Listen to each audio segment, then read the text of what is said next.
우리가 떠나야지만 지금의 자리에서 어쩌면 지금의 자리가 하나님 보시기에 우리가 이동하길 원한다면 좀 더 적극적으로 움직이길 원한다면 우리는 떠나야 하는 거죠. 그리고 두 번째가 중풍병자의 들것을 들었던 네 명의 친구처럼 그냥 나 혼자만 떠나는 것이 아니라 같이 함께 서로가 협력해야 됩니다.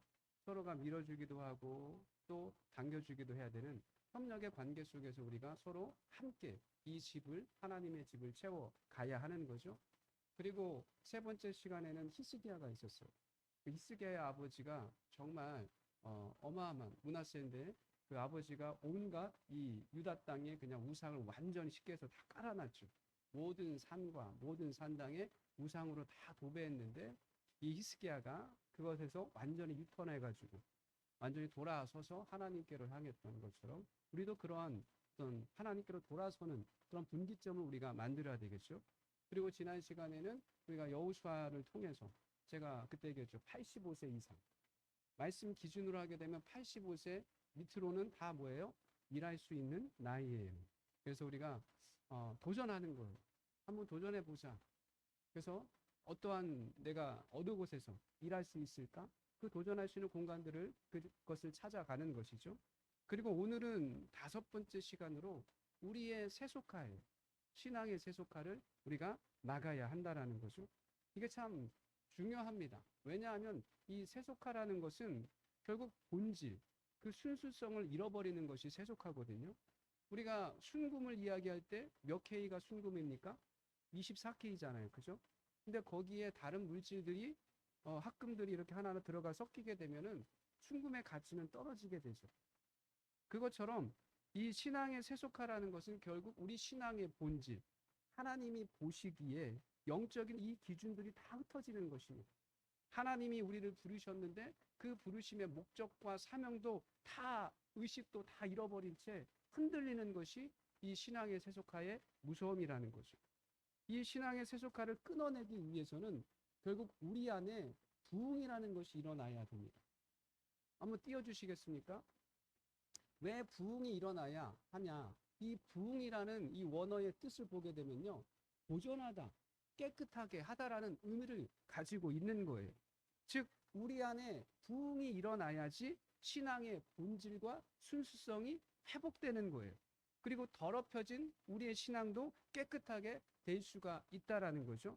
즉, 우리 사곡교회 안에 부흥이 일어난다라는 것은요.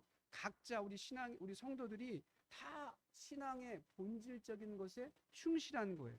그래서 기도해야 할 때 기도하는 것이고 말씀을 사모하는 것이고 말씀을 들으려고 말씀에 귀를 기울이고 집중하고 또 이 사곡교회를 사랑하고 이 교회를 위해서 내가 어떻게 할까? 하나님의 뜻과 사명을 내가 충실히 감당하기 위해서 내가 무엇을 해야 할까? 거기에 초점을 맞추면서 움직인다라는 거죠. 즉 부흥이 일어난다라는 건 결국은 성도가 성도다워지는 것이고 교회가 교회다워지는 거라는 거죠. 하나님의 자녀라는 이 정체성 이걸 분명히 가지고 하나님의 섭리와 계획과 이거 계획들을 깨닫고 결국은 우리의 삶의 방향은 하나님의 목적과 꿈을 향해서 끊임없이 나아가는 삶 이것이 부흥이라는 것이죠. 이것이 우리 안에 일어나야 한다라는 겁니다. 그런데 신앙의 세속화는요. 이 부흥과는 정반대의 상황이 벌어지는 겁니다. 하나님의 자녀라는 이 정체성을 서서히 상실해 버리고 하나님의 부르심과 목적과 사명에 맞지 않는 행동들을 내가 하고 있고 하나님의 영광이 점점 내 삶의 자리에서 사라져가고 있고 더 심지어는 결국은 세상과 타협하면서 우리의 믿음이 본질이 변질되어 가는 것 하나님보다 더 사랑하는 것들이 내 삶의 자리에 가득가득 채워지는 것 이것이 신앙의 세속화죠. 사도 요한은 이것을 지금 이 경계하라고 지금 말하고 있는 겁니다. 이 신앙의 세속화를 경계하는 그 시작점이 무엇이냐? 그게 다름 아닌 15절에 말하고 있는 것 세상에 있는 모든 것들을 사랑하지 말라라는 겁니다. 왜 세상에 있는 모든 것들을 사랑하지 말라고 했을까요? 이 사도 요한은요. 거기에는 세상에 있는 모든 것들은 결국 육신의 정욕과 안목의 정욕과 이생의 자랑이기 때문이고, 이거는요 하나님 아버지와는 전혀 관련된 것이 없어요. 관계된 것이 없습니다. 이건 오직 육신의 정욕과 안목의 정욕과 이생의 자랑은 하나님과 무관한 것이고 우리와 관련된 거죠. 내가 원하는 그 육신의 정욕, 내가 가지고 싶어하는 이 안목의 정욕들, 내 능력을 자랑하고 싶어하는, 즉 이 세 가지의 정욕들, 이 욕망들은 결국 내 삶의 중심에 내 자신이 서 있는 겁니다. 그래서 세상에는 하나님이 없는 거예요. 세상에는 하나님이 없기 때문에 세상은 하나님의 말씀도 아무런 영향을 주지 못합니다. 세상은 그저 내가 보고 느끼는 것이고 나의 것으로 가득 채워지는 그곳이 세상입니다. 사도 요한은 이 세상을 사랑하는 것이 결국 우리의 신앙의 본질이 훼손되는 거죠. 세속화가 되는 거죠. 이걸 우리가 경계해야 한다라는 거죠. 그럼 어떻게 우리가 이것을 경계하고 오늘의 말씀 제목처럼 어떻게 하면 우리가 신앙의 세속화를 막을 수 있을까?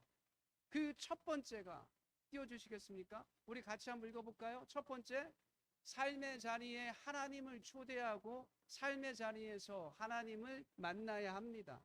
중요한 거예요. 삶의 자리에 누가 있는 거예요? 하나님이 계셔야 한다라는 겁니다. 세상에는 아까 뭐라고 했습니까? 하나님이 없는 곳이잖아요. 그래서 우리가 우리의 삶의 자리에, 우리 그리스도인들은 우리의 삶의 자리에 하나님을 초대하고 우리의 삶의 자리에서 하나님을 만나야 하는 거예요. 이를 위해서 우리는 기도할 수밖에 없는 거죠. 하나님은 인간을 기도하는 존재로 지으셨습니다. 인간의 본질은 기도하는 존재예요. 인간은 대화하는 존재라고 하죠. 대화할 수 있다라고 이야기하죠. 그러나 그 대화는 먼저 하나님이어야 된다라는 겁니다. 기도를 통해서 우리의 생각과 마음에 결국 무엇을 불러일으키는 겁니까? 기도를 통해서 내 삶에, 내 생각과 마음 속에 하나님을 불러일으키는 거죠. 우리 중심에 하나님을 기도를 통해서 끊임없이 초대하고 그 기도를 통해서 내가 하나님을 만나는 거예요. 한번 띄워주시겠습니까? 자, 같이 읽어볼게요. 기도의 결과는 우리 시선을 바꾸어 우리를 향하신 하나님의 비전과 그 뜻을 이해하고 발견하도록 해줍니다.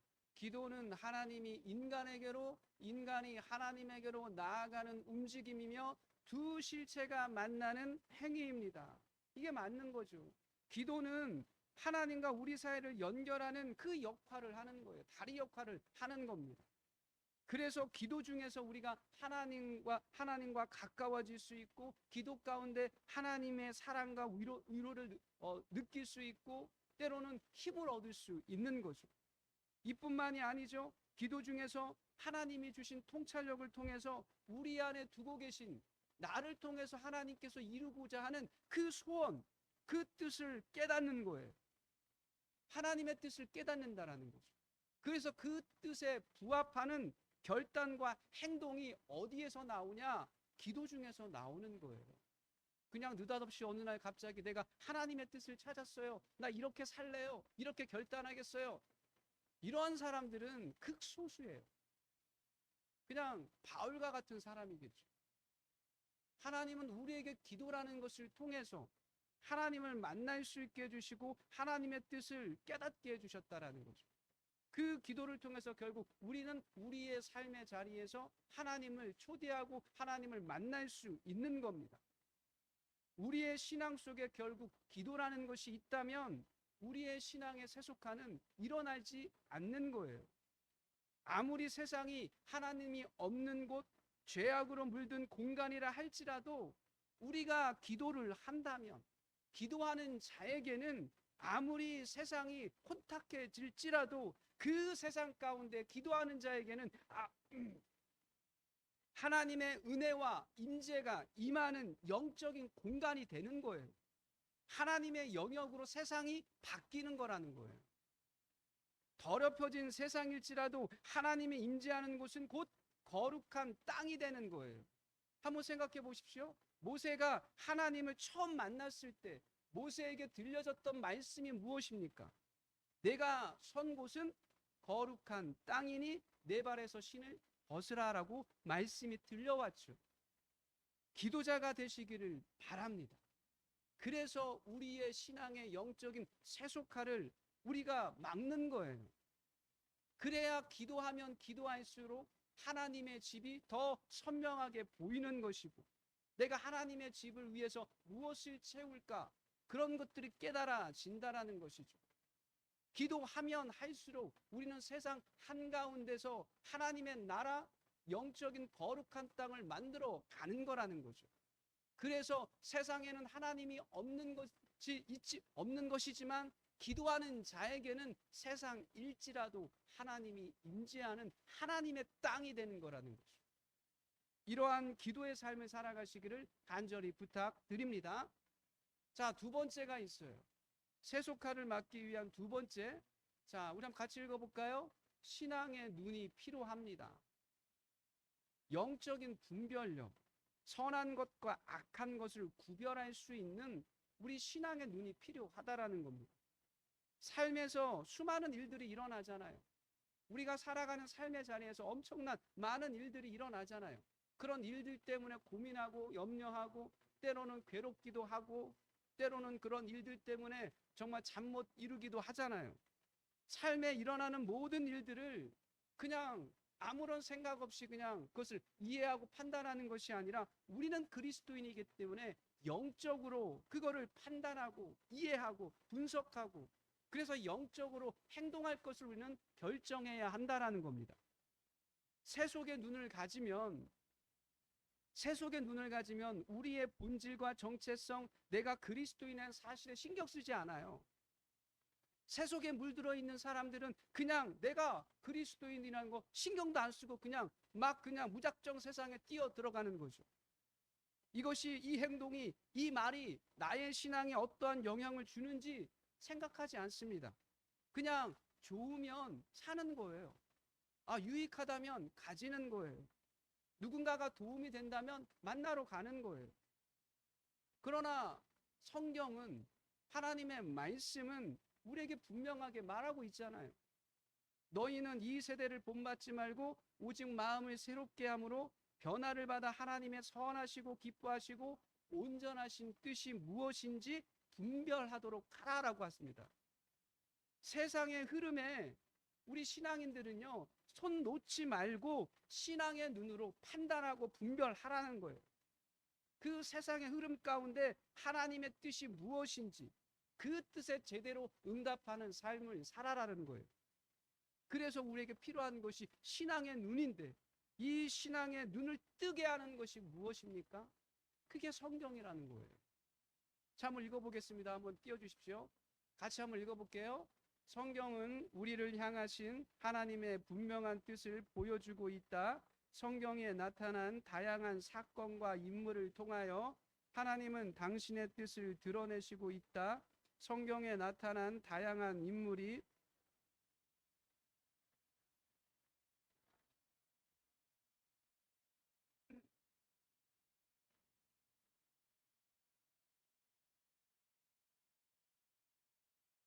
인정하십니까? 성경이 하나님의 뜻을 깨닫게 하는 것이고, 성경 안에 있는 수많은 사건과 인물을 통해서 하나님이 우리에게 들려주십니다. 우리가 어떻게 살아가야 하는지 그걸 보여주고 있는 거죠. 왜 이 성경이 중요하냐면 그 과거의 사건, 성경 속에 나와 있던 과거의 사건이 오늘에는 일어나지 않습니까? 아니에요. 똑같이 일어나는 거예요. 왜냐하면 성경에 나오는 수많은 사람들은요, 완벽한 사람이 아니에요. 완벽한 신앙인이 아니에요. 아브라함을 보십시오. 아브라함이 완벽한 신앙인이었습니까? 아브라함은 실수 안 했습니까? 아브라함은 죄를 짓지 않았습니까? 다윗은요? 다윗이 완벽했습니까? 아니거든요. 베드로는요? 베드로가 완벽했습니까? 다 그들은 하나하나의 사건들을 통해서 하나님의 뜻을 깨닫고 그들의 믿음이 점점 성숙해져 가는 거잖아요. 성경은 우리에게 끊임없이 하나님의 뜻을 보여주는 거예요. 그 뜻을 보여주고 깨닫게 하심으로 인해서 우리의 신앙의 눈이 더 밝아진다라는 것이죠. 오늘 말씀도 보십시오. 오늘 말씀에만 주목해더라도 왜 우리가 세상을 사랑하지 말아야 할까요? 왜 우리가 이 세상을 사랑하지 말아야 할까요? 성경이 분명히 말하고 있잖아요. 세상은 뭐라고 합니까? 세상을 사랑하면 아버지의 사랑이 그 안에 있지 않다라고 이야기하죠. 세상은 아버지께로부터 온 것이 아니라고 말씀하고 있습니다. 우리가 살아가는 이 세상 얼마나 아름답고 좋은 것이 많이 있습니까? 또 이 세상 속에는 우리의 삶을 더 풍성하게 하고 우리의 실제적인 삶에 도움을 주고 유익하게 하는 것, 우리를 즐겁게 하는 것 얼마나 이 세상에 많이 있습니까? 그럼에도 불구하고 하나님의 말씀은, 성경은 우리에게 뭐라고 이야기합니까? 세상을 사랑하지 말라고 합니다. 왜요? 그 세상에는 아무리 우리에게 도움을 주고 우리에게 유익하고 즐겁다 할지라도 네가 느끼는 그 세상에는 하나님이 없기 때문입니다.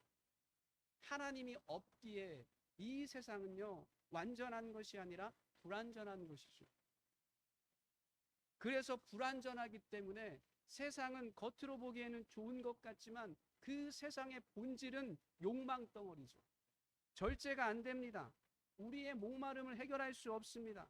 그 순간은 유익하고 그 순간에는 기쁨을 줄 수 있지만 우리의 만족을 채울 수가 없어요.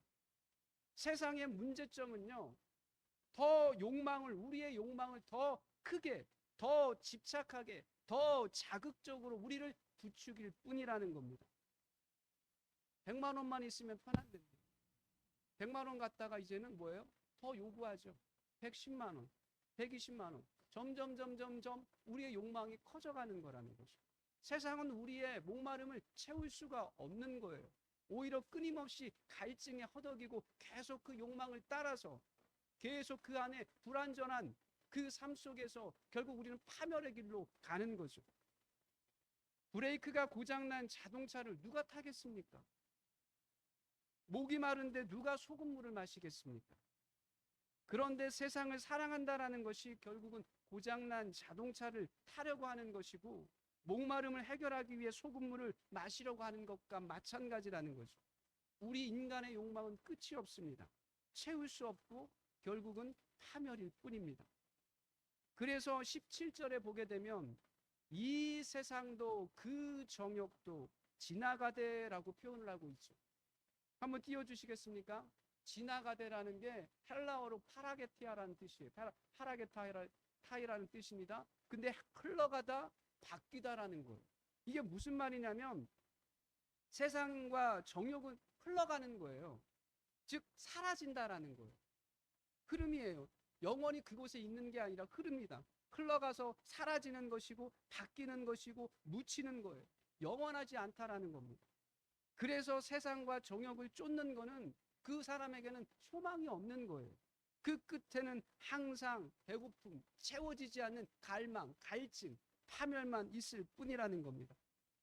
그렇다고 해서 우리가 이 세상의 모든 것들을 제가 거부하라는 것이 아닙니다. 세상과 신앙 사이에는 균형과 절제가 필요한 거예요. 이 균형과 절제의 근거가 우리 신앙의 눈이 있어야 하는 거죠. 즉 성경의 관점으로 이 세상을 바라보면서 균형과 절제를 우리가 이루어 가야 한다라는 겁니다. 신앙의 눈이 감기면요, 결국 균형감이 깨어지게 되면서 못 보는 거예요. 타락하고 세속화되는 우리 자신의 모습을 보지 못한다라는 겁니다. 그래서 우리는 성경의 눈을 떠야 한다라는 거예요. 성경을 보면 볼수록 우리의 신앙의 눈은 더 총명해지는 거죠. 더 밝아지는 거죠. 이 신앙의 눈으로 세상을 아주 매섭게 보시고 우리 자신의 행동에 있어서는 과감하게 끊어내야 우리는 세속화되지 않는다라는 겁니다. 우리의 신앙이 세속화되지 않으면 이 하나님의 집을 우리는 채울 수 있는 거죠. 세상 관심에 휩쓸려 가게 되면 결국 하나님의 집을 떠나게 되는 거예요. 하나님의 집의 소중함, 하나님의 집의 이 소중함을 하나님의 말씀을 통해서 깨닫는 자는 하나님의 집을 떠날 수 없게 된다라는 겁니다. 그래서 우리가 성경을 통해서 신앙의 눈을 확 뜨시기를 간절히 부탁드립니다. 그러면 세 번째가 있습니다. 세 번째는 관계 설정을 다시 해야 합니다. 다시 하십시오. 다시. 신앙의 세속화는 이게 무슨 말이냐면, 신앙의 세속화라는 거는요, 우선순위의 문제이기도 합니다. 누구와 더 친밀한 관계를 맺는가예요. 세상과 더 관계를 쌓아가면 결국 믿음의 공든탑은 무너져갈 수밖에 없습니다. 우리의 신앙이 세속화되어 간다면, 하나님보다 세상이 더 좋다면 나와 하나님과의 관계는요, 문제가 발생한 거예요. 이걸 알아야 합니다. 내가 지금 하나님과의 관계를 더 가까이 하고 하나님과의 관계를 더 소중히 여기고, 그렇기 때문에 예배의 자리든 기도의 자리든 교회 사역이든 하나님을 위해서 내가 살아가고 있다면 아무런 문제가 없죠. 그러나 문제는 이 관계가 깨어졌을 때, 하나님과의 이 나와의 관계가 정말 무너졌다면 우리는 하나님보다 세상의 것들을 더 추구하고 세상의 관심을 더 갖게 된다라는 거죠. 그렇게 되면 우리는 어떻습니까? 우리의 신앙은 결국 밋밋하죠. 긴가민가하고 도무지 알 수 없는 미묘한 관계 속에서 신앙생활하는 거예요. 라오디게아 교인들처럼 그냥 미적지근한 상태로 신앙생활하는 거죠. 사실 하나님 안에서 누리는 기쁨이 얼마나 큰 것인데, 하나님 안에서 누릴 수 있는 기쁨이 얼마나 큰 선물인데요. 전도서 5장 18절 말씀에 보게 되면 이렇게 나옵니다. 사람이 하나님께서 그에게 주신 바 그 일평생에 먹고 마시며 해 아래서 하는 모든 수고 중에 낙을 보는 것이 즐겁고 낙을 보는 것이 선하고 아름답다라고 이야기해요. 기쁨을 보고 누리는 것이 선하고 아름답다라고 이야기합니다. 즉 하나님과의 영적인 관계에서 기쁨을 누려야 하는데, 우리는 이것을 누리지 못하고 세속에 물든 사람들은 하나님보다 더 관심 가는 것에 초점이 맞춰졌다라는 거죠. 실제적으로 돈에 중독된 사람은요, 돈을 더 소중하게 생각하는 사람은 돈을 통해서 즐거움을 느끼려고 합니다. 기도를 통해서, 말씀을 통해서 즐겁기보다는 돈을 얻었을 때가 더 즐겁죠. 기쁘죠. 음식을 통해 즐거움을 경험하는 사람은 맛집을 찾아다니면서 주일이든 뭐 수요 예배이든 뭐 중요한 교회 행사이든 맛집을 찾아가는 거예요. 게임을 통해서 기쁨을 느끼는 젊은 청년들은 교회 오는 것보다 그 PC 앞에, 컴퓨터 앞에 서서 게임하는 거, 아니면 PC방 가는 게 더 즐거운 거예요. 술과 담배를 통해 기쁨을 느끼는 사람은요, 술과 담배를 하지 않으면 도저히 내 마음이 답답한 거예요. 돈이 있어야 하고 능력이 있어야 하고 입이 즐거워야 기쁠 수 있는 것이 맞나요? 이게 맞는 건가요? 세상은 그것이 맞다라고 할 수 있을 거예요. 세상은 어떠한 능력과 조건이 맞아야 기쁘다라고 할 수 있을 겁니다. 그러나 우리 성경에 주목해 보십시오. 성경에는 아주 특별한 사람이 나오죠. 하박국 선지자가 어떠한 조건도 없이 그냥 그는 기뻐하며 노래했죠. 그 노래를 한번 보실까요? 예. 자, 우리 한번 이 노래 같이 한번 해볼까요? 우화가 나뭇잎이 마르고 포도 열매가 없으며 감람나무 열매 그치고 논밭에 식물이 없어도 난 여호와로 즐거워하리. 난 여호와로 즐거워하리. 난 구원의 하나님을 인해 기뻐하리라. 아멘. 이거예요. 하박국 선지자의 노래는요, 우리 그리스도인들에게는요, 하나님과의 친밀한 관계에서 오는 그 기쁨, 하나님의 가치가 더 소중하다라는 거죠. 하나님이 주시는 기쁨의 가치는요, 세상 그 무엇과도 비교가 될 수 없다라는 거. 이걸 아는 거예요. 고린도후서 6장 10절에 보게 되면 사도 바울은 이렇게 고백합니다. 같이 읽어보겠습니다. 근심하는 자 같으나 항상 기뻐하고 가난한 자 같으나 많은 사람을 부유하게 하고 아무것도 없는 자 같으나 모든 것을 가진 자로다. 이 고백 이해하십니까? 하박국의 노래와 이 바울의 고백 이해하십니까? 두 사람은요, 하나님만으로 만족하는 그 기쁨을 지금 가지고 있는 거예요.